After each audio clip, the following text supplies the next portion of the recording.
Honestly, look at this. We're supposed to be forging the tip of the spear here, and they can't even keep the place clean. Ma'am, you missed a spot. The voice, sharp and dripping with the casual arrogance of a man accustomed to being the loudest in any room, cut through the oppressive desert heat. The cluster of young, eager SEAL candidates standing behind Petty Officer Rourke chuckled nervously, their eyes darting from their instructor's sneering face to the woman he was addressing. She stood near the edge of the advanced marksmanship range, a simple push broom in her hands, her movements methodical and unhurried as she swept spent brass casings into a dustpan. She didn't look up, didn't flinch, didn't offer any sign that she had even heard him. Her posture remained one of quiet focus, a stark contrast to the performative machismo radiating from the group of operators. The silence that followed his barb was thick with their unspoken judgment, a collective assumption that she was exactly what she appeared to be, a hired cleaner, an invisible fixture in a world of warriors utterly beneath their notice. But from the shaded observation deck overlooking the entire range, a place of cool glass and humming monitors, a visiting Master Chief watched the scene unfold, his gaze fixed not on the preening instructor, but on the woman. He saw not the faded blue coveralls or the graying hair tied back in a simple, severe bun. He saw the way she stood, her weight perfectly balanced, her feet planted at an angle that was less about sweeping and more about a stable, rooted platform. He saw a discipline in her economy of motion that no janitorial contract could ever teach. He saw the ghost of a legend he thought had long since retired into myth. If you believe quiet competence is the ultimate authority, type proof in the comments below. The sun was a merciless hammer against the cracked earth of the Coronado training facility, a place where legends were made and egos were shattered with equal regularity. The air, thick with the smell of cordite, gun oil, and shimmering heat, tasted of grit and effort. This was Range 17, a multi-million-dollar marvel of modern warfare simulation, a playground for the deadliest men in the United States military. Its target systems were dynamic, intelligent, and famously unforgiving, designed to replicate the chaotic, three-dimensional battlefield of the 21st century. Today, it was Petty Officer Rourke's stage. He was young, decorated, and carried himself with the swagger of a man who had seen combat and believed it had granted him a permanent patent on wisdom. His audience, a squad of trainees in the final, grueling phase of their qualification, hung on his every word, their faces a mixture of awe and exhaustion. They were here to run the Archangel Protocol, a notoriously difficult live-fire simulation involving hostile drone swarms. Rourke paced before them, his lecture a torrent of jargon and self-aggrandizing anecdotes, his voice a percussive instrument of authority. And in the periphery of this grand theater, the woman, Anna, continued her work. She moved with a slow, deliberate grace, her presence as unobtrusive as the desert wind. She was of indeterminate age, her face weathered by a sun not unlike this one, her hands calloused but steady. Her uniform was plain, her expression neutral. To Rourke and his men, she was part of the landscape, as inanimate as the concrete barriers and the steel targets, and his casual dismissal of her was an afterthought, a momentary exertion of his place in the rigid hierarchy of the base. He saw a cleaner. He saw a menial task. He saw an irrelevance. The trainees saw what he saw, their perceptions filtered through the lens of their instructor's towering ego. They saw a woman who didn't belong in their world of high stakes, high-speed violence. They registered her, and then they dismissed her, turning their attention back to the man who held their futures in his hands. But Anna's silence was not one of submission. It was the silence of a deep and tranquil reservoir, a calm built from pressures they could not possibly comprehend. Her focus on the brass casings, each one a small, metallic testament to a fired shot, was absolute. She wasn't ignoring Rourke. In her world, he simply hadn't registered as a signal worth processing amidst the noise. Her universe was one of precision, of cause and effect, of a single, focused action producing a single, desired result.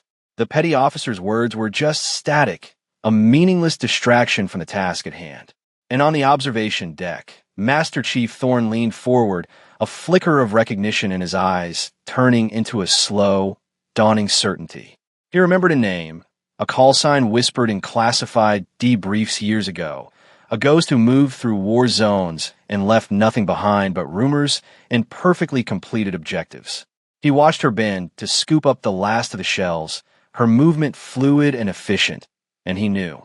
He knew this was not going to be a normal training day. The world fractured into a symphony of digital chaos without warning.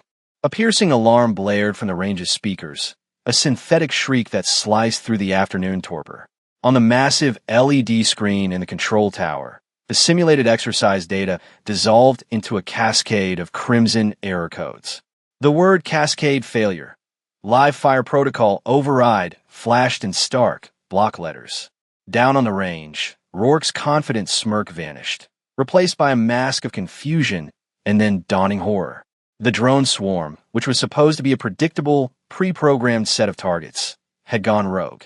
Instead of flying their designated patterns, they broke formation, their movements becoming erratic, aggressive, and terrifyingly intelligent. They were no longer targets. They were hunters. The system that governed their safety limiters had crashed, and the drones, high-tech amalgamations of carbon fiber and steel, were now operating on their core combat subroutines, treating the SEAL candidates as genuine hostile threats. Their training rounds, while non-lethal, were fired at velocities that could shatter bone and inflict serious injury. Red paint marker rounds began to pepper the concrete barriers around the trainees, the impacts sounding like a hailstorm of angry hornets. Rourke shouted orders, his voice tight with a panic he was desperately trying to conceal. Take cover. D-Squad, suppress the lead elements. Alpha, flank left. Flank left. But his commands were useless. The trainees were disciplined, but they were trained for a predictable enemy, a script. This was improvisation against a machine that could calculate firing solutions in microseconds. Their shots went wide. Their movements became clumsy. Their carefully constructed tactical formations crumbled into a desperate scramble for survival. The drones, unhindered by fear or confusion, pressed their advantage, weaving and diving with inhuman precision, pinning the squad down behind inadequate cover. The air filled with the whine of electric motors and the sharp crack of impacts. In the control tower, technicians frantically typed commands, their faces pale. I've lost control of the network. It's a full system compromise, one yelled.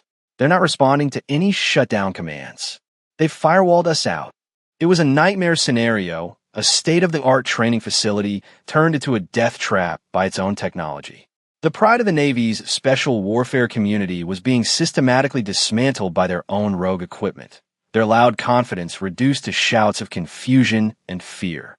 Amidst the escalating panic, two people remained preternaturally calm. On the observation deck, Master Chief Thorne was already moving, his face a grim mask of resolve. He didn't waste a second on the frantic technicians. He grabbed the rifle case that lay on a nearby table, a custom-built M210 enhanced sniper rifle, his personal property, a tool of almost surgical precision. He knew what he had to do, and down on the range, Anna had stopped sweeping. She had placed her broom and dustpan neatly against a wall, her back straight, her head slightly cocked as if listening to a distant music. Her eyes, narrowed and sharp, tracked the chaotic dance of the drones with an analytical, detached focus. She wasn't watching an attack. She was observing a problem, deconstructing it, identifying its critical points of failure. The noise, the shouts, the impacts, they were all just data points to be processed. Her stillness was a vortex of calm in the heart of the storm, a silence that was more potent than all the frantic noise around her. The glass door to the observation deck slid open with a hiss, and Thorne stepped out onto the catwalk, the M210 now out of its case. He ignored the panicked trainees below. His eyes found Anna, and he moved towards the stairs leading down to the range with a purpose that bordered on reverence. He knew there was only one person on this base who could solve this equation. The moment was a fulcrum upon which the entire day pivoted. Master Chief Thorne descended the metal stairs to the range, his boots ringing with a steady, determined rhythm that cut through the cacophony of the attack. He didn't shout, he didn't run. He moved with the unshakable certainty of a man who had seen the abyss and knew the exact tool required to fight it. He bypassed Rourke, who was barking useless commands into his radio, and walked directly toward Anna. She turned to face him as he approached, her expression unreadable, her calm a stark and unnerving contrast to the chaos unfolding just yards away. There was no surprise in her eyes, only a quiet, patient acknowledgement. It was as if she had been waiting for him. Thorn stopped a few feet from her. He didn't waste time on explanations or pleasantries. He held out the M210, the rifle a sleek, deadly piece of engineering, its carbon fiber stock and high-powered optic gleaming in the harsh sun. It was an offering, a transfer of responsibility, an act of profound and almost insane trust. They're running on a networked core logic, Thorn said, his voice low and steady, a private conversation in the middle of a war zone. The lead drone, designation Sharon, is the command unit. It's the one with the red optical housing. Take it out, and the rest should revert to a passive state. It's shielded. You'll have a 1.7-second window to hit the primary heat vent on its ventral side during its strafing apex. Can you do it? His question was a formality. He already knew the answer. Rourke, seeing the exchange, finally stopped shouting. A look of utter disbelief washed over his face. Master Chief, what in God's name are you doing? You're giving a live weapon to a janitor. His voice was a squeak of incredulous fury. Anna ignored him completely. Her attention was solely on the rifle. She took it from Thorn's hands, her grip sure and familiar. The weapon, which weighed nearly 15 pounds, settled into her grasp as if it were a natural extension of her own body. Her hands, which moments before had held a simple broom, now moved with a practiced, fluid economy that was mesmerizing to watch. Her left hand slid along the foregrip, her right index finger resting naturally alongside the trigger guard. She checked the magazine, her thumb pressing down on the top round with an ingrained muscle memory. She flicked the safety selector. She brought the rifle up to her shoulder in one smooth, unbroken motion, the stock nestling perfectly into the pocket of her shoulder. Her body aligned itself, her stance shifting into a textbook marksman's position, stable and solid as a block of granite. She hadn't just held a rifle before. She was part of the rifle, and it was part of her. The transformation was instantaneous and absolute. The unassuming cleaner vanished, and in her place stood something else entirely, something ancient and lethal. Rourke's jaw hung open. The trainees who could see her stared, their fear momentarily forgotten, replaced by a profound and jarring sense of cognitive dissonance. This was impossible. This broke all the rules of their ordered, hierarchical world. And as I met the optic of the M210, and the world outside the circular lens ceased to exist, she saw the battlefield not as a chaotic mess, but as a series of geometric angles and windage calculations. She saw the flight paths of the drones as predictable arcs of physics. She saw the lead drone, Sharon, its red eye glowing like a malevolent ember. She took a breath, a slow, controlled intake of air, and then let half of it out, her body becoming perfectly still. The world went silent. The deafening silence was not an absence of sound, but a presence. It was the absolute focus of a predator, the moment of pure potential energy before the strike. For Anna, the frantic shouts of the trainees, the high-pitched whine of the drone engines, the percussive pop of the training rounds, all of it faded into a distant, irrelevant hum. Her entire consciousness collapsed into the narrow, cross-hatched world of the high-powered scope. Time itself seemed to warp and stretch, the frantic, high-speed movements of the drones slowing to a syrupy, manageable crawl. Her mind was a supercomputer processing dozens of variables simultaneously. Wind speed, 3 knots, gusting to 5 from her 9 o'clock. Humidity, negligible. Target speed, 120 kilometers per hour. Target trajectory, a complex, jinking pattern designed to defeat conventional tracking. But she wasn't using conventional tracking. She was using something far older, an instinct honed over a lifetime of sending single projectiles across vast distances to find their precise, intended home. She saw not where the drone was, but where it was going to be. She tracked Sharon as it peeled away from the main swarm, beginning its strafing run on the pinned-down trainees. The red optical housing blazed in her scope. She saw the pattern in its evasive maneuvers, a subtle flaw in the algorithm, a ghost of predictability in the machine's logic. It favored a slight upward pitch just before it banked hard to the right. That was the moment. That was the window Thorne had spoken of. Her breathing slowed until it was almost undetectable. Her heartbeat, a steady, powerful drum, seemed to be the only thing moving in the universe. She didn't think. She didn't hope. She simply was. A perfect fusion of human intuition and mechanical precision. Sharon reached the apex of its run, its armored underside tilting for a fraction of a second, exposing the small, grated heat vent that was its only vulnerability. The window opened. It was, as Thorne had predicted, impossibly small, a fleeting opportunity measured in milliseconds. Her finger, which had been resting with feather-light pressure on the trigger, tightened. There was no hesitation, no tremor, no doubt. Just a single, clean, decisive action. The M210 bucked against her shoulder, a controlled, familiar recoil that she absorbed effortlessly. The crack of the high-velocity round, leaving the barrel, was sharp and definitive, a single, authoritative note that stood apart from the chaotic symphony of the malfunctioning exercise. The shot was an exclamation point at the end of a long, silent sentence. For the briefest of moments, everyone on the range, Rourke, the trainees, the technicians in the tower watching on their monitors, held their breath. The bullet, 762 millimeters match-grade round, tore through the air, an invisible line of force connecting Anna's will to the drone's critical weakness. Then, a flash of bright orange and a puff of black smoke erupted from Karen's underbelly. The drone shuddered violently in mid-air, its engine sputtering with a grinding, metallic screech. It tumbled end over end, its once graceful flight becoming a clumsy, uncontrolled plummet. It crashed into the dirt 50 yards from the nearest trainee, a shattered wreck of wires and composite plating. The effect was instantaneous. As if a switch had been thrown, the rest of the drone swarm ceased all aggressive action. Their engines spooled down, their targeting lasers winked out, and they hovered in place for a moment before descending gently to the ground, their programming reverting to a benign, passive state.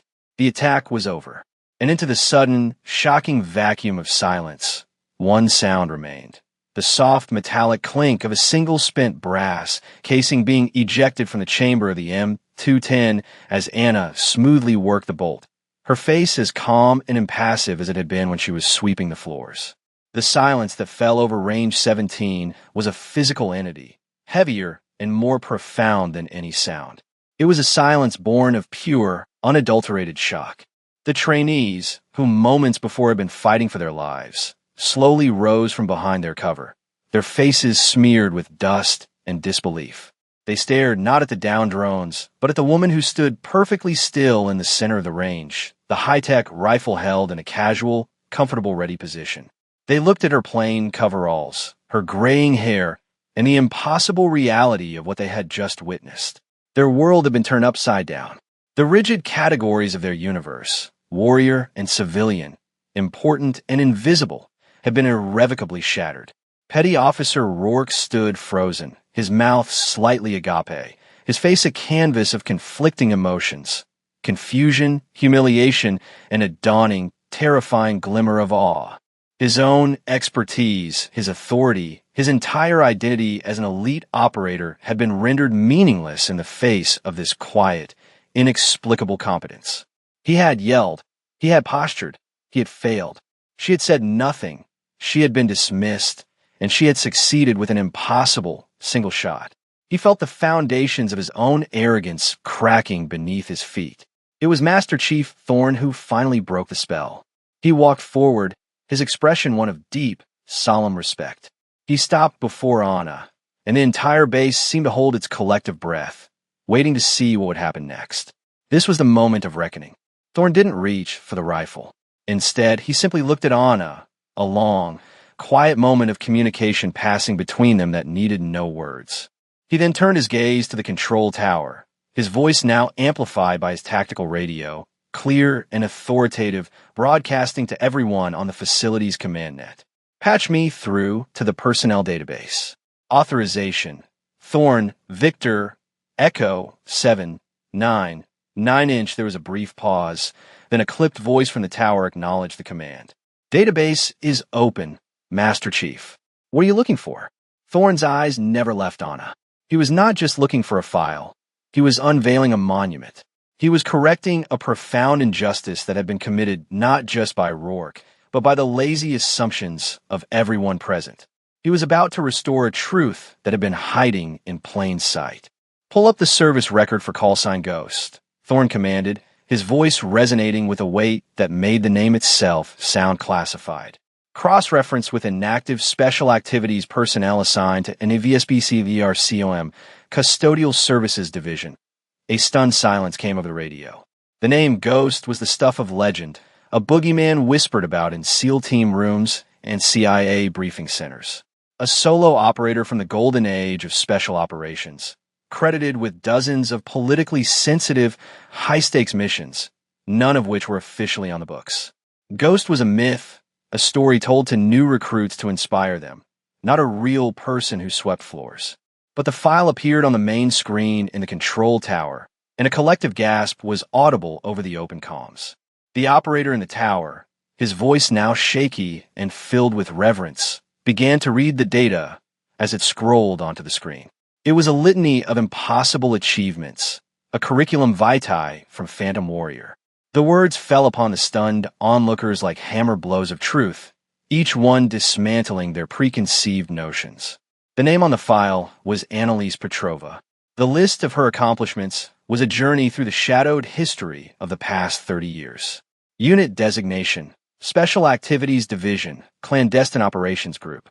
Cross-assigned to Task Force 11, then Task Force 121.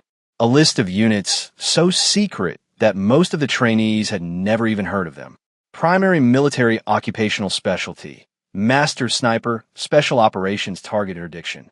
Secondary specialties.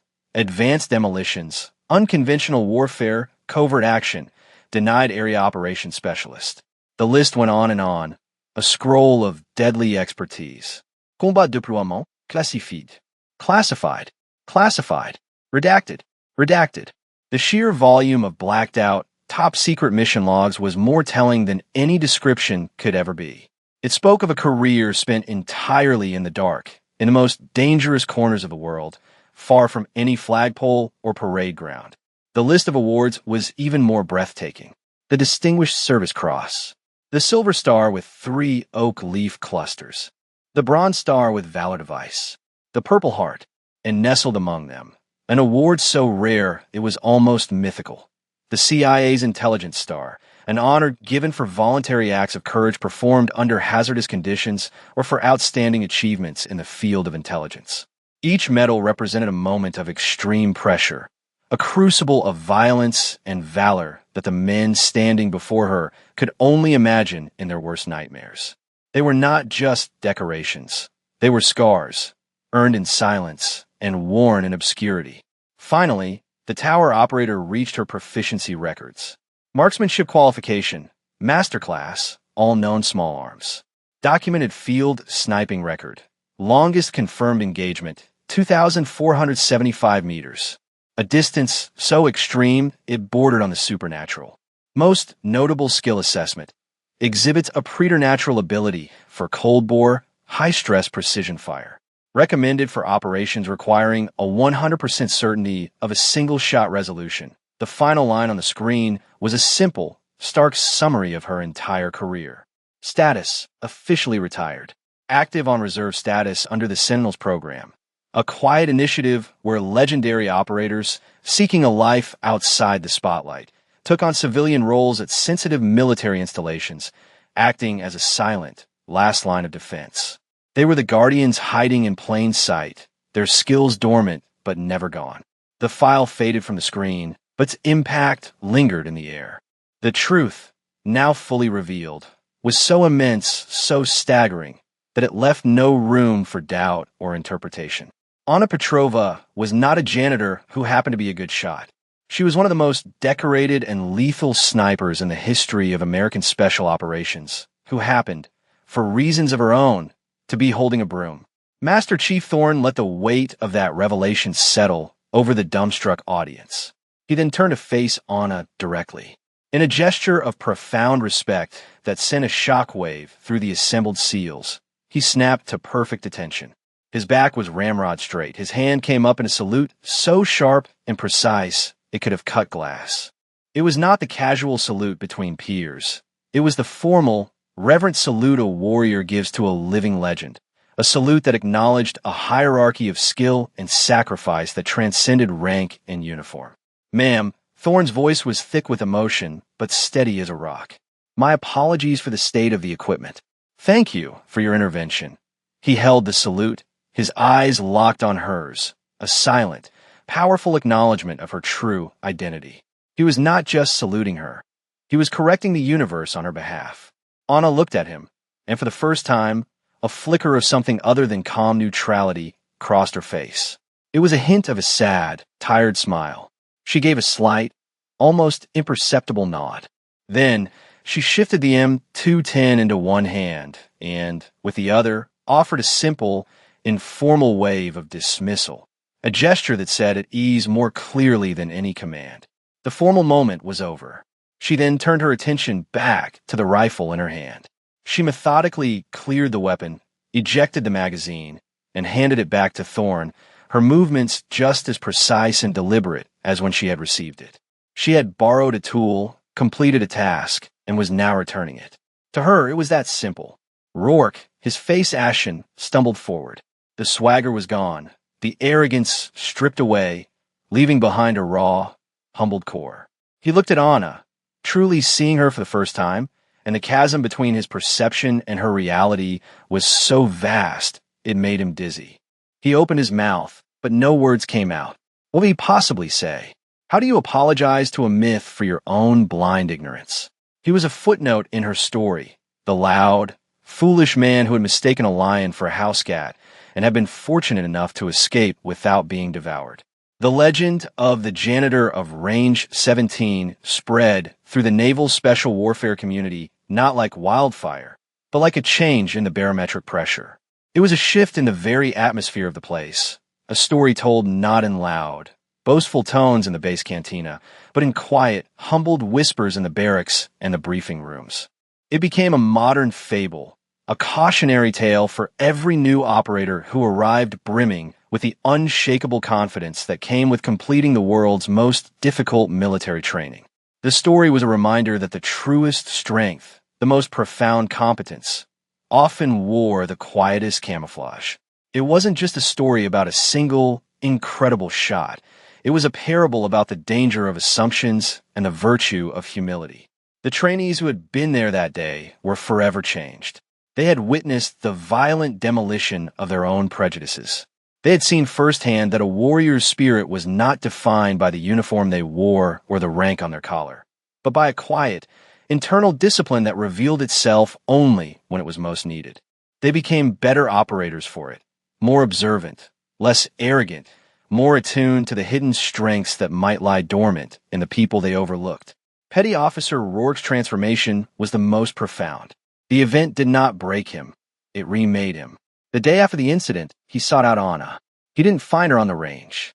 He found her in a small, Spartan apartment off base, tending to a simple garden of desert flowers. He stood before her, his uniform immaculate, and delivered an apology that was raw, honest, and stripped of all ego.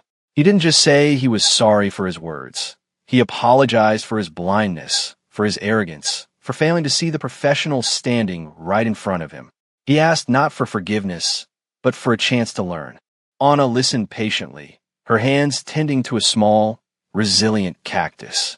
When he was finished, she looked up at him, her eyes clear and devoid of judgment. "Respect isn't about who you are," she said, her voice quiet but firm. "It's about what you do. Yesterday, the job needed to be done. Today, these flowers need water." It was all she said, but it was enough. The lesson was clear. Focus on the task at hand with quiet competence, and the rest will take care of itself. Rourke became a different kind of instructor after that. He still pushed his trainees to the brink of their endurance, but he tempered his lessons with a new emphasis on humility and situational awareness. He made the story of that day a mandatory part of his curriculum. He would take each new class to Range 17 and point to the exact spot where Anna had stood. He would show them the small, almost invisible scar in the dirt where the drone Sharon had crashed. He would tell them about the woman with the broom, the quiet professional who had reminded an entire generation of SEALs that true masters of their craft have no need to advertise. The M210 rifle that Thorne had given her became a revered object. Thorne left it at the range, secured in a glass case in the main observation tower.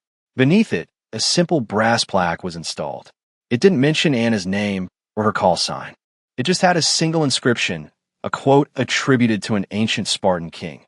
The Spartans do not ask how many are the enemy, but where they are. It was a fitting tribute to a woman who saw not obstacles, but targets. The firing position itself, the small patch of concrete where she had taken her stance, acquired an unofficial name among the operators. The Ghost's Perch, it became a point of pilgrimage for young snipers, a place to stand and reflect on the kind of calm, absolute focus required to achieve perfection under fire. They would stand there, looking out at the distant targets, trying to imagine the world through her eyes, trying to comprehend the depth of the silence from which such a perfect shot could be born. The ripple effects of that single afternoon continued to expand, embedding themselves into the very culture of the institution. The story became a powerful teaching tool, a living piece of folklore that humanized the abstract concepts of professionalism and respect. It served as a constant, potent antidote to the kind of institutional arrogance that can fester in elite organizations. New recruits learned that the person serving them food in the mess hall might be a decorated combat medic, that the mechanic fixing their vehicles might have a PhD in engineering, that the woman sweeping the floors might be the deadliest sniper alive. They learned to see past the uniform, past the job title, and to look for the quiet competence that was the true hallmark of a professional. The Sentinels program, once a deeply buried secret, gained a new level of respect and importance within the command structure. The idea of these quiet guardians, these retired legends seeding themselves throughout the military infrastructure, was no longer just a contingency plan. It became a point of institutional pride. They were the living embodiment of the command's deepest values, a silent promise that the standards of excellence would always be watched over. Years later, a young, nervous SEAL candidate stood on range 17, his rifle feeling heavy and awkward in his hands.